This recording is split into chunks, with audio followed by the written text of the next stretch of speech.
Good morning, friends. Welcome to the IAS Hub, guys. We are just about to start. So हम इस session को अभी शुरू करेंगे. So I hope you guys are doing great in your life. आप अपनी life में अच्छा कर रहे होंगे.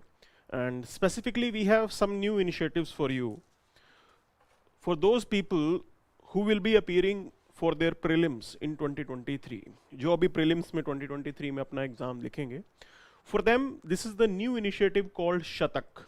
So we have this Shatak series, and MK sir has already made the video on that. Okay. So Shatak series आ रही है, ये एक टेस्ट सीरीज की तरह है. It is for your prelims. Pre के अंदर काफी हेल्पफुल हो जाएगी ये. Now what exactly we are doing here? Every day there is going to be a test. हर रोज टेस्ट होगा, and the syllabus for that particular test will be mentioned in advance. Advance में आपको syllabus बताया जाएगा. It will also be mention that from which chapter you have to cover that area. So this is the organized way of, you can say, preparing for your prelims, and here at the IAS Hub we are coming up with this particular initiative. तो वो हमारा नया initiative है, आप जरूर उसके अंदर part बन सकते हैं. सुमित बुलबुल अवतार, good morning. This is how it is. So let's start the session without a further delay. जल्दी से इस सेशन को शुरू करेंगे. देखते हैं कि क्या है खास आज की अखबार में. So before going ahead, let's discuss this particular statement. Condemn none. If you can stretch out a helping hand, do so. If you cannot, fold your hands, bless your brothers, and let them go their own way. So these are the words of Swami Vivekananda. And the best part is this: UPSC did ask this particular statement in your GS paper 4. So GS 4 के अंदर ये सवाल पूछा गया था 2020 mains के अंदर. He is saying condemn none, don't criticize anyone. Someone who is putting up an effort, जो effort कर रहा हो उसको आप condemn मत कीजिए unnecessarily. If you can stretch out your hand, अगर आप खुद help कर सकते हो, that's the best thing. If not, you just fold your hands. Let's allow others to do their work. हम हमेशा क्या करते हैं, हम हमेशा बेस्ट की तलाश में रहते हैं. Now best should not be the enemy of good. Best जो है वो गुड का एनिमी नहीं होना चाहिए. So even if someone is putting up an effort, जैसे भी रिसोर्सेज हैं, थोड़े बहुत जो भी रिसोर्सेज हैं, if someone is putting up an effort, we should not carry out the unnecessary criticism, because though small actions can go a long way. वो छोटे छोटे एक्शन जो है उसका इंपैक्ट बहुत लंबा होगा. This is what he is talking about. And the best part is this, we need to be selfless. और हम खुद एफर्ट मारें, उससे अच्छा तो कुछ हो नहीं सकता. This is what Swami Vivekananda is mentioning to us. So let's look into today's newspaper. Now in today's newspaper we will be covering these 10 topics. Prelims और मेंस के सवाल भी इसके अंदर डाले हुए हैं मैंने. Okay. So parliament sovereignty, digital payment expansion, Indian skimmer, it's a bird, white tuft royal butterfly. Butterfly करेंगे, देखेंगे क्या है. Reducing the child mortality. China Taliban relation, oil deal sign की है चाइना ने, like sinking Joshimath. Okay. So there is this spelling mistake, it is Joshimath. Ukraine war की थोड़ी सी development. Criteria to define the scheduled tribe, that we will be looking into. UK Japan defence pact. So these are the developments that we will be looking into. ये सारी चीजें हम लोग cover करेंगे आज के अखबार में. Now first of all let's start with this particular news, that is vice president, he is saying that court can't dilute the parliament's sovereignty. Now you need to understand here, when it comes to sovereignty, parliament is considered to be sovereign. This is the UK's concept. ये England का concept है कि वहां पे parliament जो है वो supreme होता है और सोवरन माना जाता है. In India when we say people are sovereign and your constitution, that's the biggest thing that we have, not the parliament. So this is the stand that we have, but he is making up this argument. Definitely he is putting up a criticism to the judiciary. ये judiciary को criticize कर रहे हैं कि judiciary ने constitution amendment को क्यों null and void declare किया. These are his views. Now we do have article 63 which mentions the post of vice president. बिल्कुल ये आर्टिकल हमारे लिए जानना जरूरी है.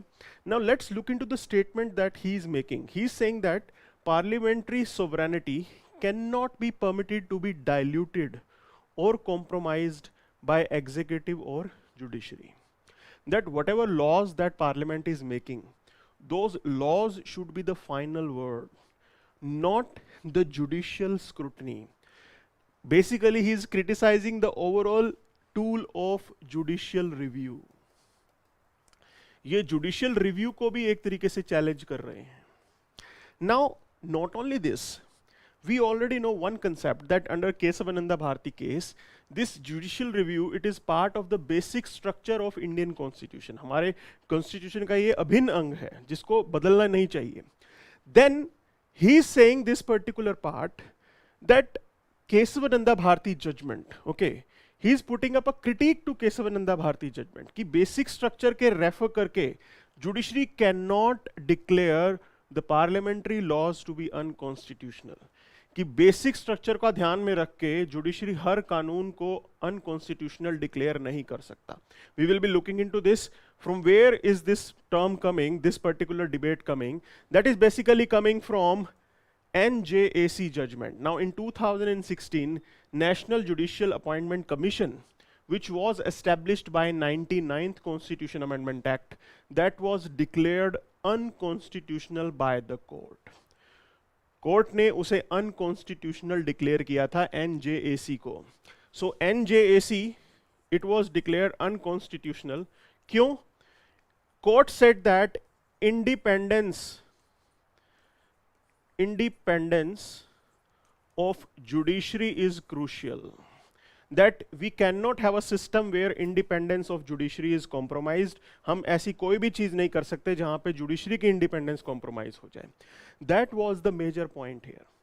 And considering this angle, that court declare NJAC to be unconstitutional. 99th Constitution Amendment Act को उन्होंने unconstitutional declare किया था. That was the point here. Because there was presence of executive in the appointment committee. उसके अंदर थे.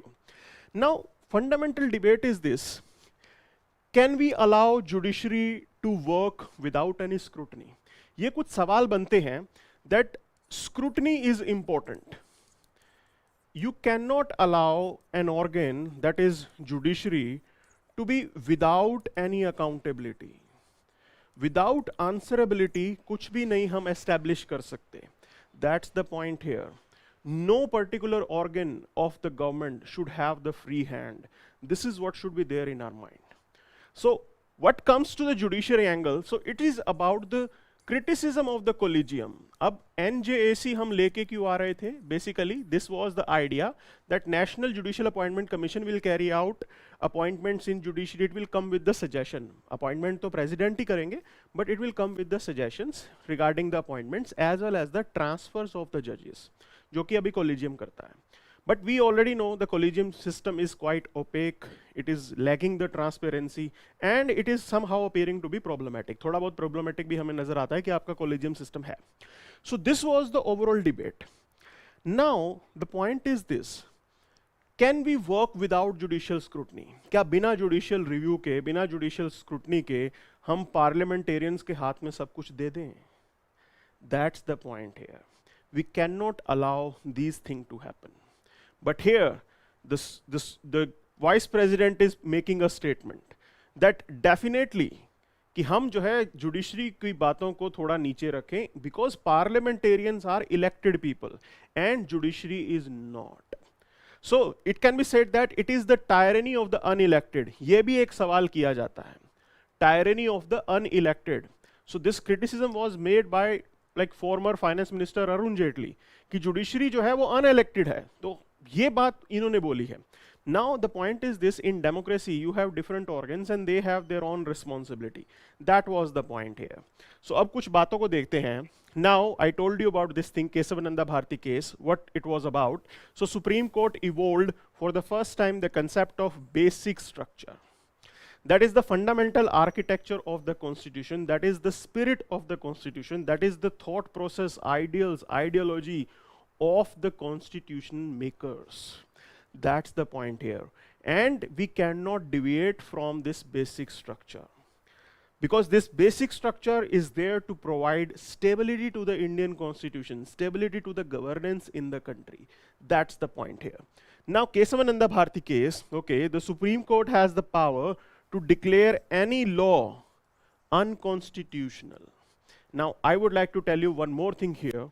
This Kesavananda Bharati, this judgment was given by 13 जज bench, ये 13 जजों की बेंच ने जजमेंट दिया था, the maximum strength that has ever been formed till now. 13 जज का ये केस में आया है, इतना ही बड़ा बेंच बना है अब तक। Further, NJAC, the government brought 19th Constitution Amendment Act, and which was declared to be unconstitutional. Unconstitutional क्यों? Supreme Court said it is because of the independence of judiciary, कि भी judiciary का काम independent तरीके से होना चाहिए, उसके अंदर कुछ interference नहीं होना चाहिए. Now, I would like to tell you one more thing. Can we say, with this judgment, the Supreme Court is heading towards judicial supremacy? क्या सुप्रीम कोर्ट जुडिशियल सुप्रीमेसी की तरफ जा रहा है? इंडिपेंडेंट जुडिशरी का नाम लेके क्या हम जुडिशियल सुप्रीमेसी लेके आ रहे हैं? ये सवाल बनता है. Because we can not have this system where an organ is without any accountability. Court RTI के अंदर भी नहीं आते और कोर्ट अपनी अपॉइंटमेंट में भी किसी का इंटरफेरेंस नहीं चाहते. So there this particular question is coming up, that to how long can we continue this system, and debate should be there in the country. Former judges, they have also criticized the working of collegium, and the last chief justice, he was not able to conduct a single meeting of collegium, क्योंकि supreme court के जज के पास बहुत काम है, बहुत सारे cases pending है. This is the additional task that he is doing. Now why can't we have a separate arrangement for appointment of judges? And there, this is my personal point of view, National Judicial Appointment Commission की बात आती है. Can we have all judicial appointment commission? क्या सारे के सारे जो members होंगे National Judicial Appointment Commission के, क्या वो former judges हो सकते हैं? Can we have this type of arrangement? So this is one such workable solution where you will minimize the interference by executive, and you will be able to facilitate the smooth appointment of जजेस and the transfer of जजेस. तो ये एक चीज है जो हम explore कर सकते हैं. That's the point here. Now will move to this particular part. अब देखिए मेंस 2019 का एक सवाल है, बहुत ही इंटरेस्टिंग सवाल है ये. It is saying parliament's power to amend constitution is a limited power. ठीक है, it can not be enlarged into absolute power. Absolute power ना तो देनी चाहिए ना होनी चाहिए. In light of this statement explain whether Parliament under Article 368 can destroy the basic structure of Constitution. क्या Parliament basic structure of the Constitution को destroy कर सकता है? This is what they are asking. They are asking whether the Parliament is supreme, Constitution is supreme, or judiciary is supreme. That's the point here. Now you need to be understanding this part. Why do we have this constitutional governance? जब भी हम बात करते हैं India के अंदर governance की, अक्सर ये बात की जाती है कि इंडिया के अंदर कॉन्स्टिट्यूशनल गवर्नेंस होना चाहिए. देयर शुड बी कॉन्स्टिट्यूशनलिज्म होना चाहिए. Okay, there should be constitutional morality, कहीं ना कहीं कॉन्स्टिट्यूशनल मोरालिटी होनी चाहिए. This is what is asked for. कब तक हम ये क्यों चाह रहे हैं हम ये चीजें? So basic idea is about that you have to restrict the government. सरकार के हाथ बंधे होने चाहिए. That's the point here. Because the government which is without any restriction, without accountability, it can be tyrannical. अत्याचारी हो सकती है वो. एंड मैं आपको एक चीज और बताना चाहता हूं. We have a horse. आपने घोड़ा देखा है? Okay, now which horse is more useful, a wild horse और अ डोमेस्टिकेटेड हॉर्स? कौन सा घोड़ा ज्यादा अच्छा होता है? आपके काम कौन सा घोड़ा आएगा, अ डोमेस्टिकेटेड हॉर्स और वाइल्ड हॉर्स? प्लीज मेंशन कौन सा घोड़ा आपको पसंद आएगा. एक वाइल्ड घोड़ा है, बेलगाम घोड़ा जिसको बोलते हैं, और एक वो है जो डोमेस्टिकेटेड है, जो आपके हिसाब से चलेगा. That's the point here. We can not allow the government to be without any restriction. वो वाइल्ड गवर्नमेंट आपको नुकसान पहुंचाएगी. You have to make sure that the horse is tamed. उस घोड़े के अंदर नकेल कसी होनी चाहिए, so that you can control him, so that it can help you in your faster movement of development. That's the point here. So यही चीज यहां पे बता रहे हैं, but it is saying basic structure क्या बदला जा सकता है. Now this is the interesting take on this because most of the students will write this answer कि हाँ basic structure तो बदला नहीं जा सकता. मैं आपको एक चीज बताना चाहता हूँ, this judgment of basic structure was given by 13 judge bench. ये 13 जज के बेंच ने दिया था. I am saying this in future if there is a 15 judge bench, एक 15 जज बेंच बैठता है and it discusses about the basic structure. Can it be changed? क्या उस सिचुएशन में ये चेंज किया जा सकता है? That's the point here. Okay. So this is what you have to mention. That if 13 जज बेंच का जजमेंट आया केशवानंदा भारती में, अब आप उसको चेंज करना चाहते हो 15 जज बेंच से, and that 15 जज bench can have a differ view. उसका व्यू डिफरेंट हो सकता है. And this 13 जज bench, it was the 7:6 judgment. ये बहुत ही छोटे मार्जिन से जजमेंट आया था जो 13 जज बेंच में था. 7 जजेस वर इन फेवर. अब एक जज भी फेवर में नहीं होता तो things would have changed. In the same way if there will be a 15 जज bench, things can further change. That's the major point here, that we cannot say that this basic structure is going to exist forever. Yes, it is important for our constitutional governance, जरूरी है, लेकिन ये भी जरूरी नहीं है कि ये हमेशा रहेगा. चीजें बदल सकती हैं. किसके हाथ में है? जुडिशरी के हाथ में. That's the point here. So this is what we need to be covering. ये एक चीज है जो हमें समझनी होगी. So आगे बढ़ते हैं. We have this news, 2600 crore incentive for banks to promote the digital payment. Okay. अब ये digital payment को promote करने के लिए गवर्नमेंट ने 2600 करोड़ दे दिए. It's important that we digitalize our economy. बिल्कुल important है. आपका tax base बढ़ता है and etc. etc. There are a lot of benefits. The speedy transaction, the transaction cost will be reduced. Not only that, the handling of money, that will also come down, and there are a lot of benefits. Now the point is this, here is a catch. Union Cabinet, they approved 2600 crore to promote payment using RuPay card and UPI interface. अब यहाँ पे एक चीज है, the fund will be paid to banks in view of lack of merchant discount rate. Merchant discount rate RuPay card और UPI card पे collect नहीं होता है. That's the point here. What is this merchant discount rate? Now it is the cost paid by the merchant to the bank. मेरी दुकान है, मैं अपने यहाँ पे क्रेडिट कार्ड मशीन रखता हूँ. अब मुझे अगर मैं नोट हैंडल करूंगा, कैश हैंडल करूंगा, there is additional burden on me. वो कैश डिपॉजिट करने भी जाना पड़ेगा. To get rid of that responsibility, what I will have a digital device. Bank will provide that digital device to me. अब उसके पीछे logistics cost है, transaction है, network है, infrastructure है, bank उसे handle कर रहा है. So that is the additional, you can say, cost that banks are putting up. Bank को additional cost लगती है. The bank pass on that cost to the merchant. Main बात ये है कि ये पैसा merchant जो है वो बैंक को देता है digital service के लिए. So here the MDR is the cost paid by the merchant to the bank for accepting payment from their customers via digital means. That's the point. And it is expressed in the percentage of the transaction amount. जितने की transaction amount है उसके percentage में ये MDR आता है. Now why this particular concept is important? अब इसको एक तरीके से गवर्नमेंट सब्सिडाइज कर रही है, 2600 करोड़ की सब्सिडी दे रही है कि मर्चेंट ऐसा ना हो कि वापस कैश इकोनॉमी की तरफ चले जाए, डिजिटल इकोनॉमी की तरफ ही रहे. ऐसा ना हो कि अपने वो डिवाइसेस को डिस्कनेक्ट कर दें. That's the major catch. Now please have a look.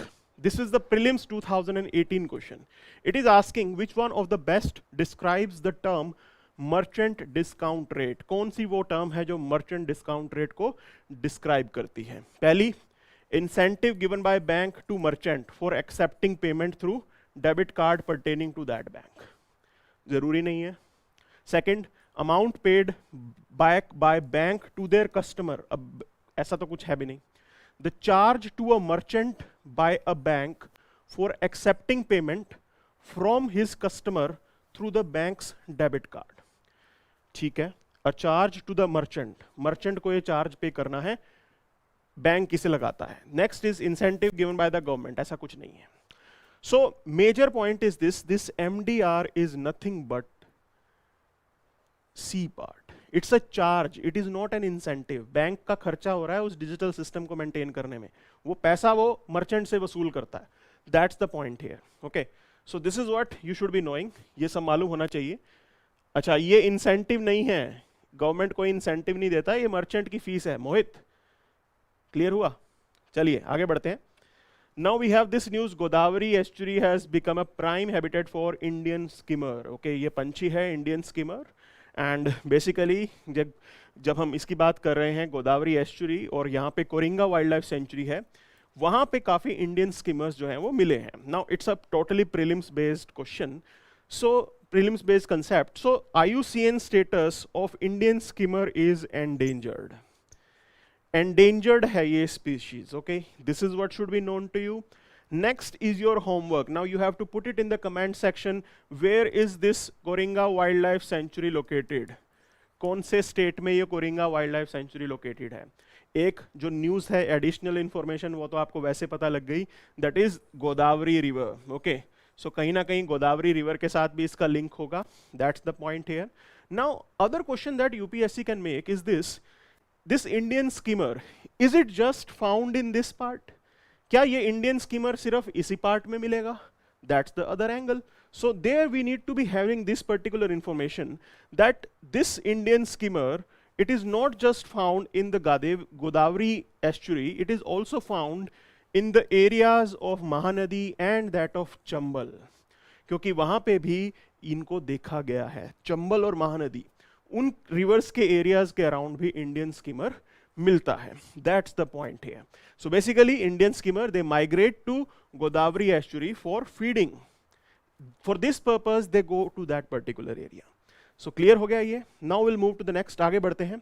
So white tufted royal blue royal butterfly, a rare species found in Kerala's Kannur. Okay, so it's a butterfly species that is white tufted royal butterfly. Now this butterfly is protected under Schedule 2 of Wildlife Protection Act. ये Wildlife Protection Act के Schedule 2 में protected है.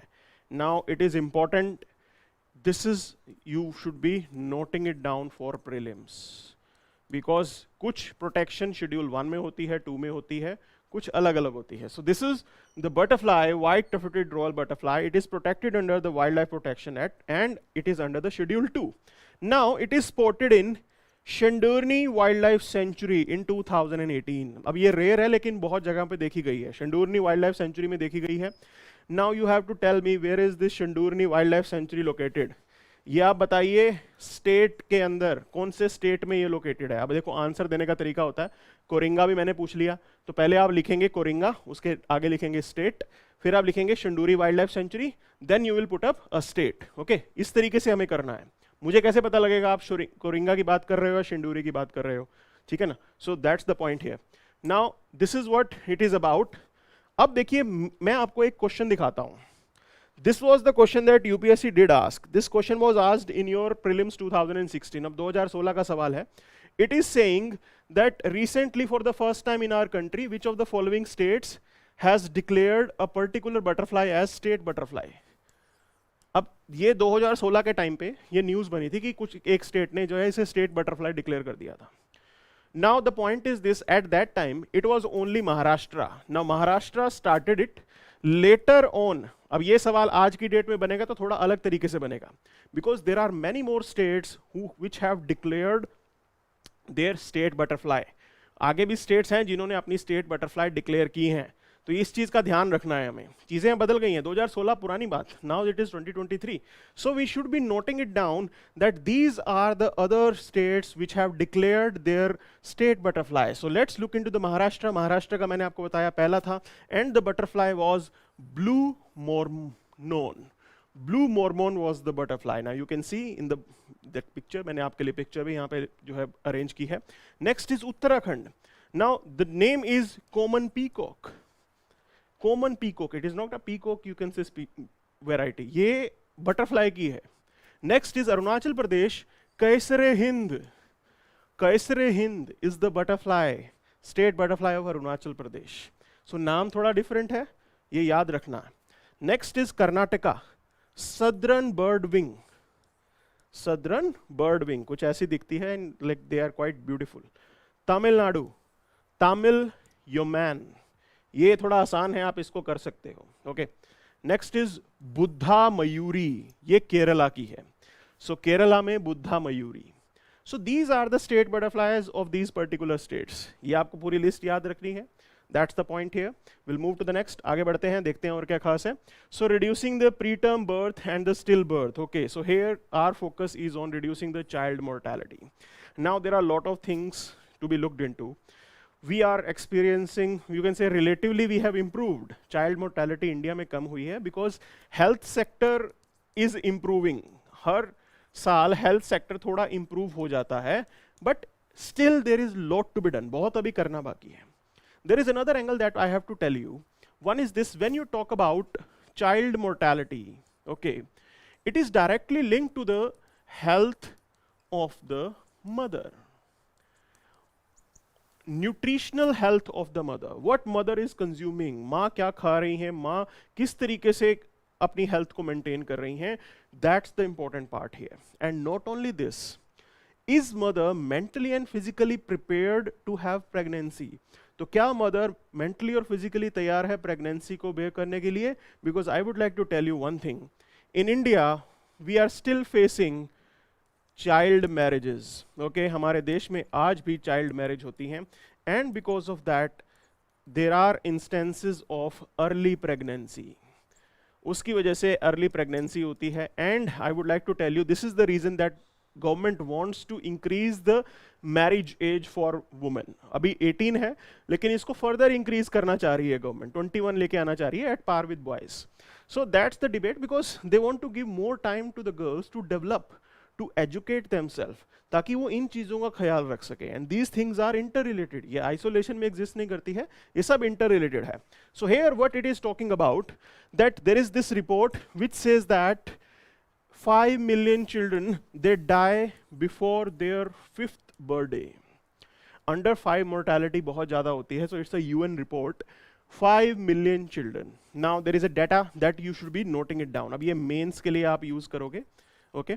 So this data specifically ये GS3 में काम आएगा, सब note down करना है आपको। अब इंडिया का देखते हैं। इंडिया हैज एस्टिमेटेड शेयर कितना है? 7.09 lakh under 5 deaths, 5.86 lakh infant deaths, that is deaths before the first birthday, 4 lakh neonatal death, immediately जो death हो जाती है. This is the number that we have. Now it's a significant number, but the point is this is preventable. ये सब preventable है, ये रोका जा सकता है with the intervention, with the assistance by the government. And not only this, in India there is interstate variation. Okay, so I told you like as we see there is inequality when it comes to development in India. So उस inequality का जो एक face है या फिर उसका एक जो इमेज है, that will be visible when it comes to child mortality as well. कुछ states में हालत बहुत खराब है. There are states like Kerala which are really doing fine. वो बहुत अच्छे developed countries से भी अच्छा करता है कुछ areas में. So that's the point here. Now for every 1,000 live births, the infant mortality rate in Madhya Pradesh was 6-fold that of Kerala. 6 times ज़्यादा है. इतना बड़ा difference. Okay, that's the point here. Not only that, in rural areas, the mortality rate was way higher than in urban. अब urban में deaths कम क्यों हैं? The major reason is the health infrastructure is there. सारे health infrastructure आपके urban centers में है. Doctors, pediatricians, they all are there in the urban units. So that's the major point. ये एक फर्क आ जाता है, and this is the reason why it is visible here. Now it is talking about major 2 neglects. 2 areas हैं जो अक्सर neglect हुए.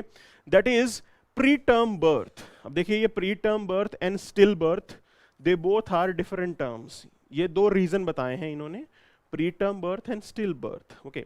Now we need to be noting the difference between them. Preterm birth और stillbirth में क्या difference है?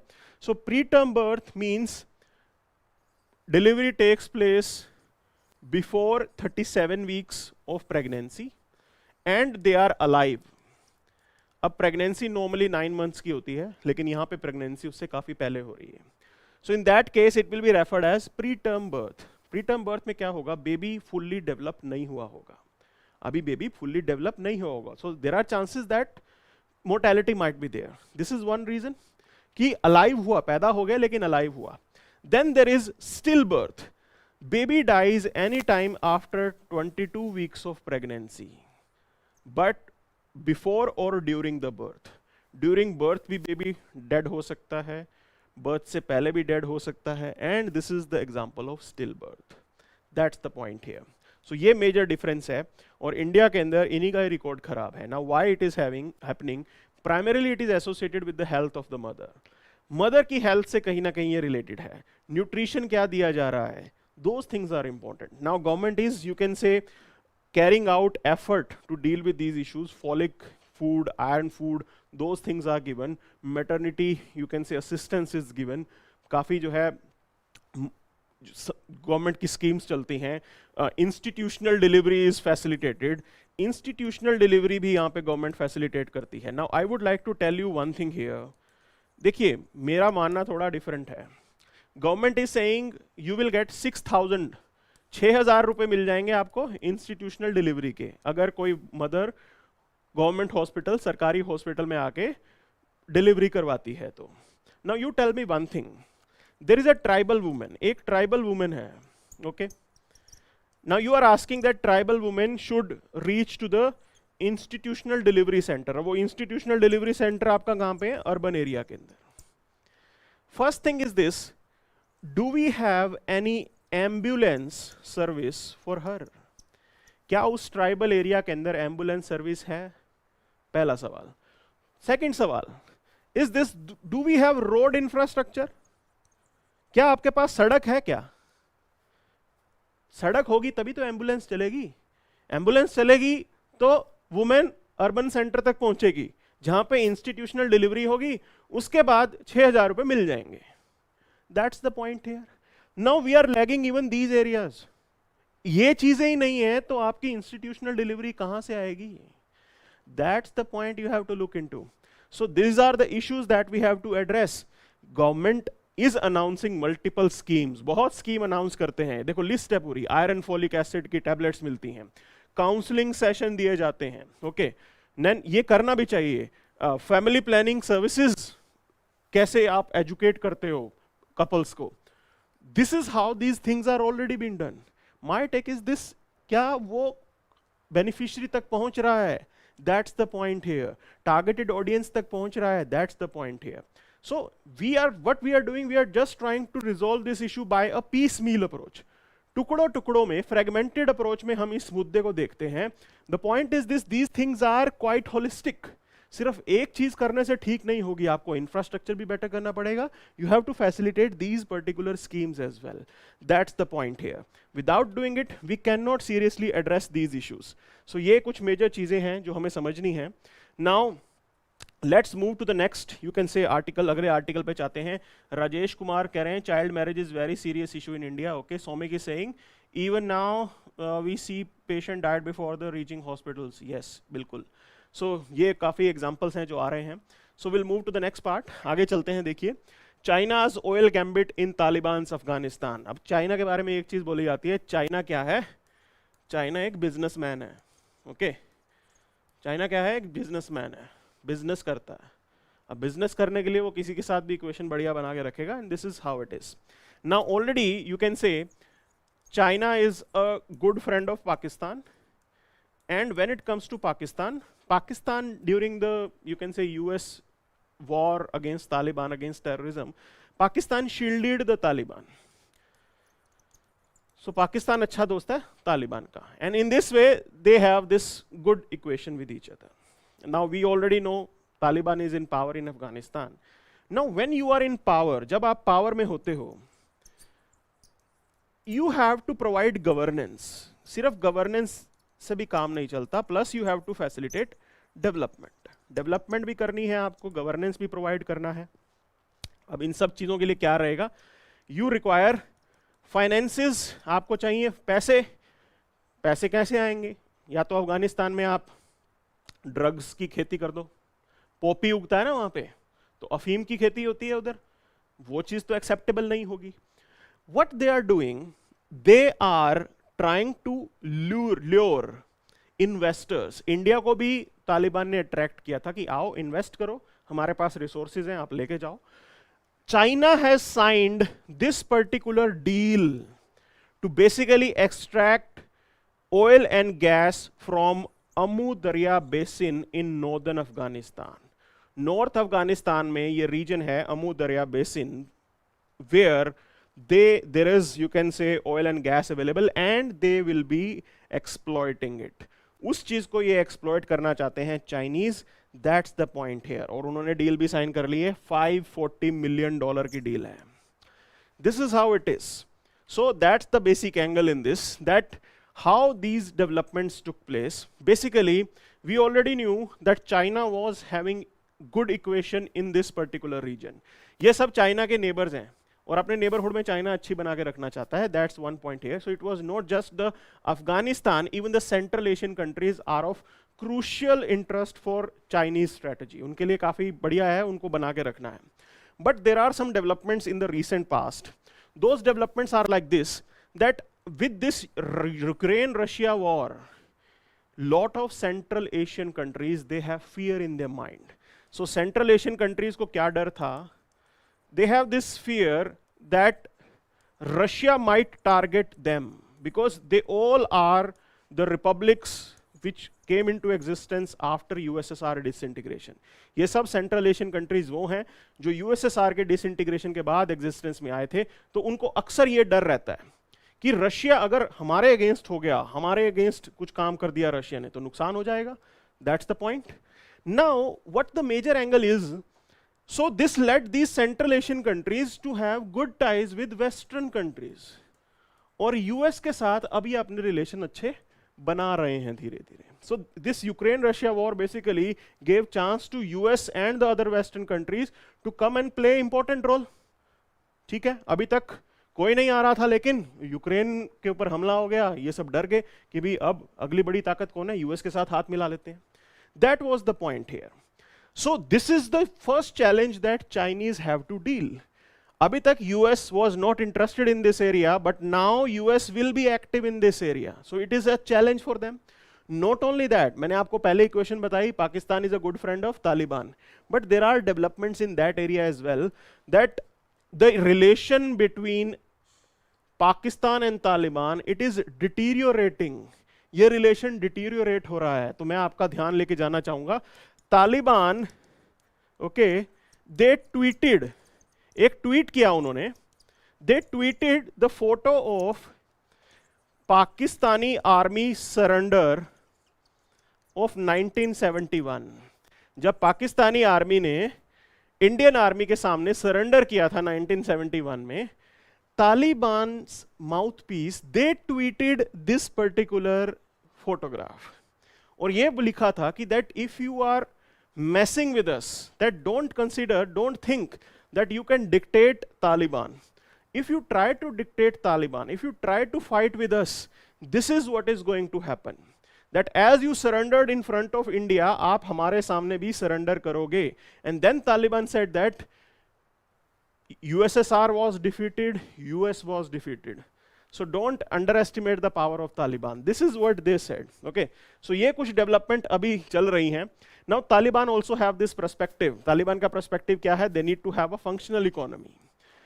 If they will not be able to provide the functional economy, factions with in Taliban. अब तालिबान एक बहुत बड़ा ग्रुप है जिसके अंदर छोटे छोटे फैक्शन हैं, उनके बीच में भी डिफरेंसेस हैं. सो the point is this, if they will be Fehling in providing governance, the leadership of Taliban that will come under question. वहां पे लीडरशिप की स्क्रूटनी हो जाएगी कि ये इनके बस का नहीं है. Already the Taliban is introducing the regressive policies कि वुमेन को पढ़ना नहीं है, पढ़ाई बंद है, यूनिवर्सिटी में नहीं जाना है, this and that. There will be protest, not just from the community but also from within the Taliban governance units. That is going to be a very serious thing for them. So even Talibanis, they recognize this thing that they have to provide governance, development भी provide करना है, बिना पैसे के development नहीं होगा. So this is how they are striking this deal with China. For $540 million, it's a significant amount. So that's the point here. Okay. Already western power से assistance आना बंद हो गया है, वो डेवलपमेंट है. Now will move to the next news, that is why the land sinking in Joshimath. तो मैंने आपको कल भी बताया था, okay, one of the reason was the pressure is disturbed. ये प्रेशर डिस्टर्ब हो गया. कैसे ये डिस्टर्ब हो गया? I told you about this thing. This is the mountain. Okay, mountain के अंदर जो वाटर स्टोरेज होता है, एक्वीफायर जिसे बोलते हैं, it is different from the plains. Plains के अंदर दिस एक्वीफायर इज कनेक्टेड, नीचे से सब जुड़ा हुआ है यहाँ पे. ओके, माउंटेन में पॉकेट्स में होगा. Now what happens is this, if you are making tunnel, अब आप टनल बना रहे हो, and in that tunnelling process you are sucking out that particular water, आप उस पानी को बाहर निकाल लेते हो. So it disturbs the equilibrium. जो माउंटेन का नेचुरल इक्विलिब्रियम था वो डिस्टर्ब हो जाएगा उसकी वजह से. That particular water will be out and there it is going to be problematic. वहां पे मेन प्रॉब्लम शुरू हो जाएगी. So this is what has happened in case of Joshimath. Project बड़े बड़े चल रहे हैं, हाईवेज को ब्रॉड किया जा रहा है, डैम बनाया जा रहा है. That's the point. But if you look into the major, you can say, reason, that major reason lies in the existence of this town. This Joshimath, it is existing on ancient landslide. बहुत हजारों लाखों सालों पहले कोई landslide हुआ होगा. So it was already there on the unstable land. ये पहले ही unstable land पे था जोशीमठ. वो तो खिसकेगा ही. That's the point here. So with, you can say, with the time human anthropogenic activity, they increased, human habitat increased, and now today we are constructing hotels. आज हम बड़े बड़े वहाँ पे इंफ्रास्ट्रक्चर के चीज़ें बना रहे हैं, होटल्स बना रहे हैं. We are, you can say, constructing highways बना रहे हैं. टू कंस्ट्रक्ट हाईवे आपको ब्लास्टिंग करनी पड़ती है रास्ता काटने के लिए. ओके, ब्लास्ट करते हो तो माउंटेन फिर अनस्टेबल हो जाता है. अब देखो वो लैंडस्लाइड पे बना हुआ है, एंशिएंट लैंडस्लाइड पे, मतलब खिसकने का चांस तो है ना. जब आप धमाका करोगे तो ज्यादा खिसकेगा. This is how it is. ये एंगल है.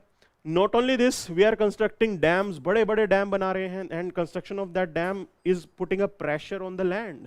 This is what is happening there.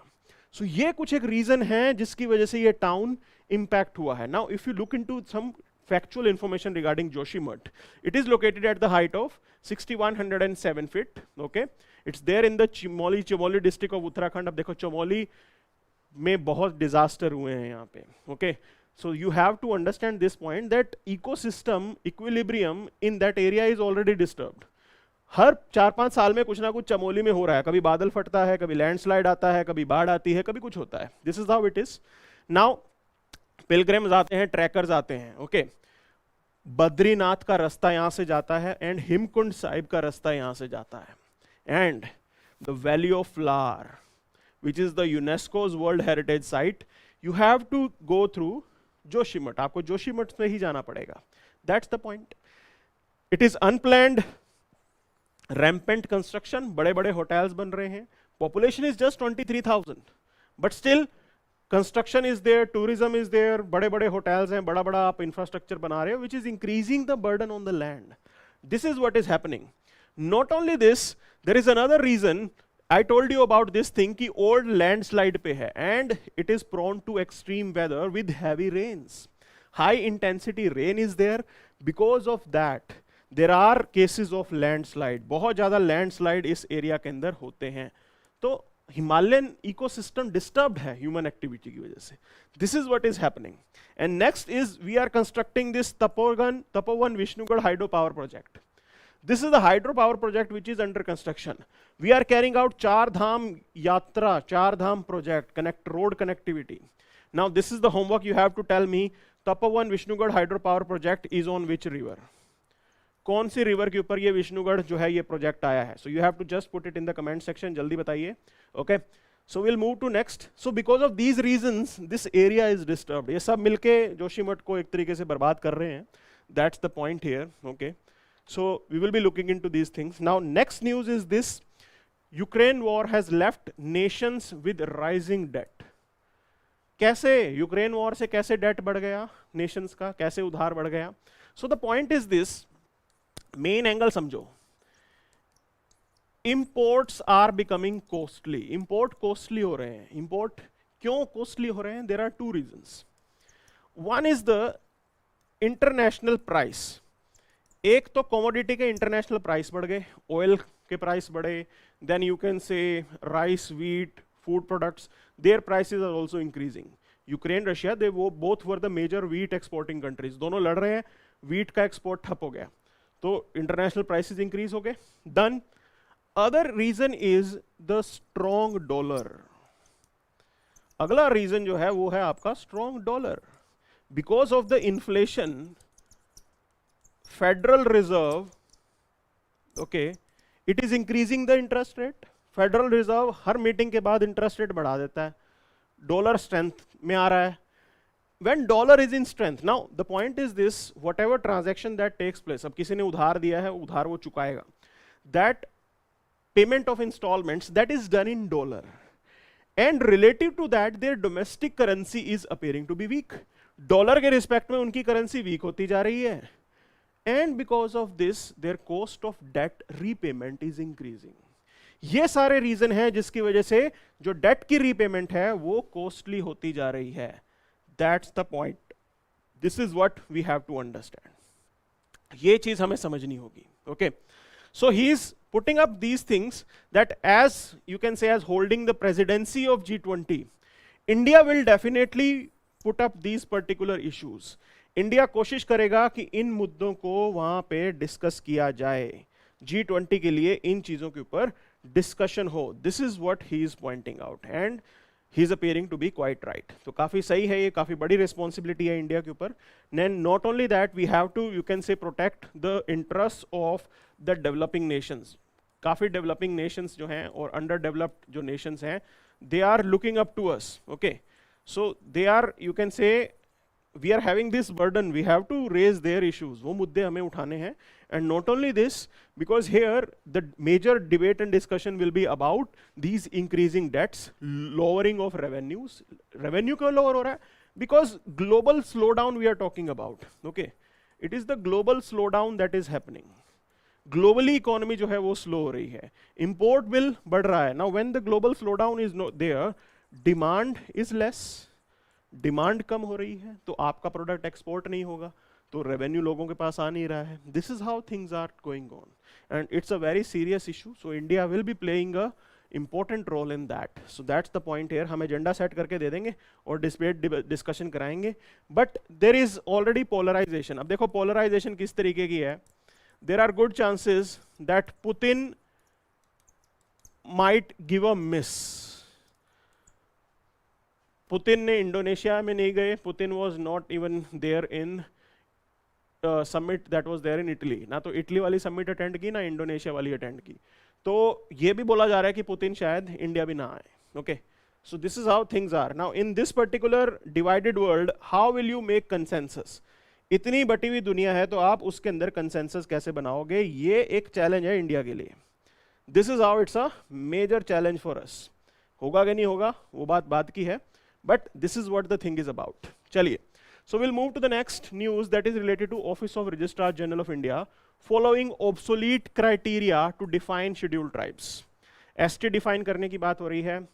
So it is having some prelims related content. Okay, थोड़ा prelims से related content आपको मालूम होना चाहिए, वो मिलेगा आपको यहाँ पे अच्छा खासा. So what it is saying, the criteria that Registrar General of India is following. अब देखिए, ST list के अंदर changes लाने के लिए what is the requirement? The requirement is that you have to take approval of Registrar General of India. Registrar General of India से approval लेना पड़ता है. Now this is the homework. ये आपका homework है.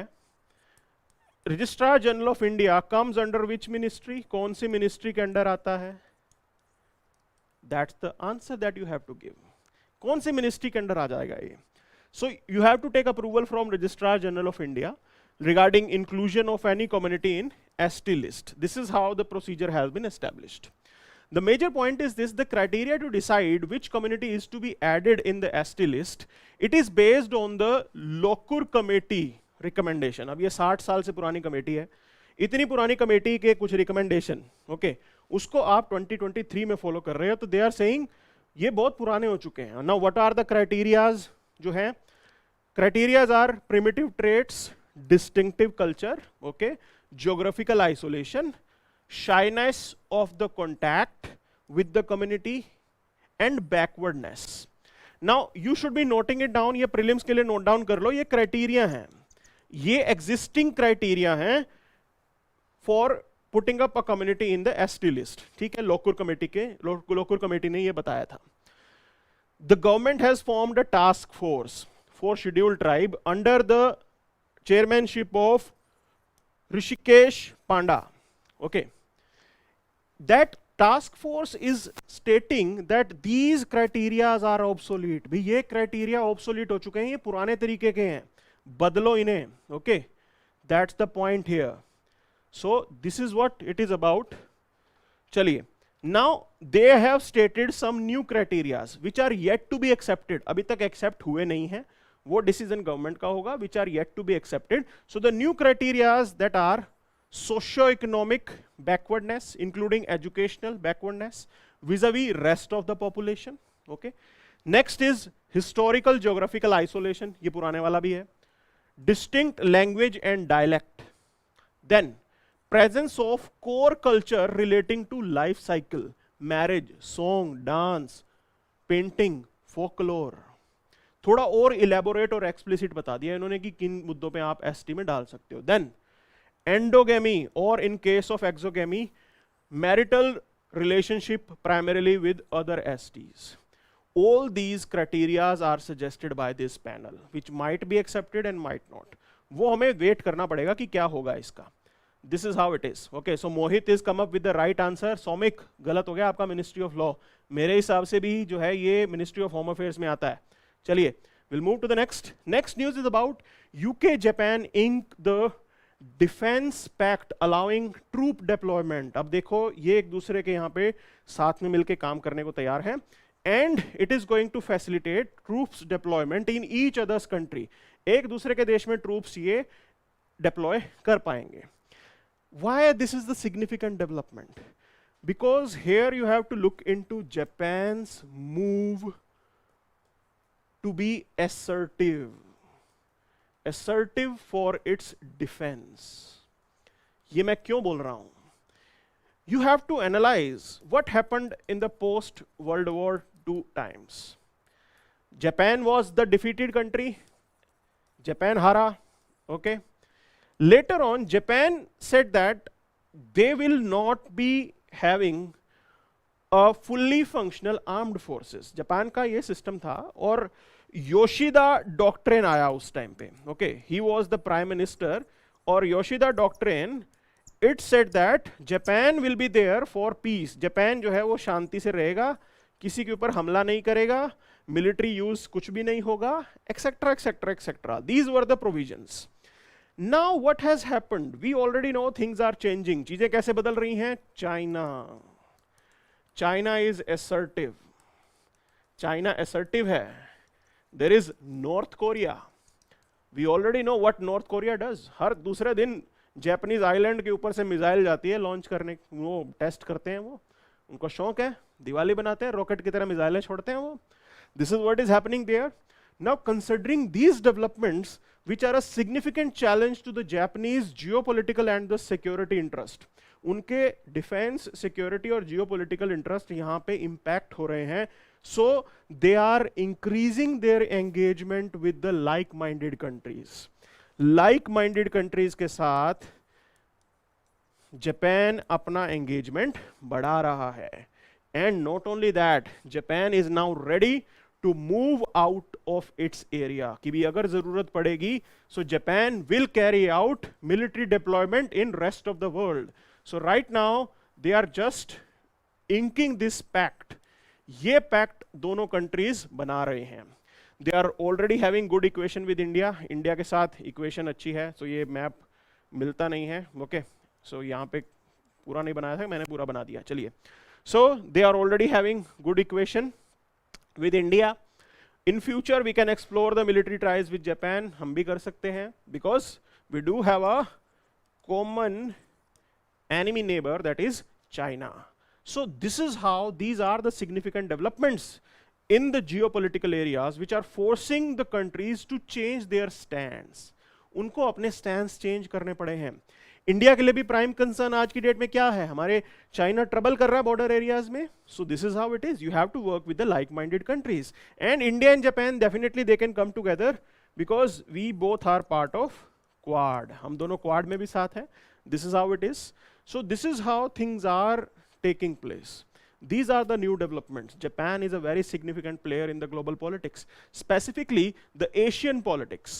Okay, so we do say that India wants a multipolar world. हम क्या बोलते हैं कि इंडिया को चाहिए multipolar world. ठीक है, we do want multipolar Asia. भी एशिया के अंदर भी मल्टीपोल होने चाहिए. ऐसा नहीं होना चाहिए कि चाइना की दादागिरी चलेगी.